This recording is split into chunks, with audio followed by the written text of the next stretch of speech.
Hello friends and modelers.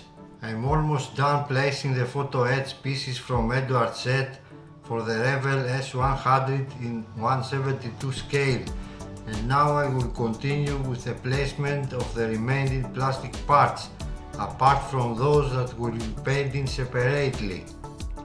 The set from Eduard is quite impressive but difficult, and I will only recommend it to experienced modelers.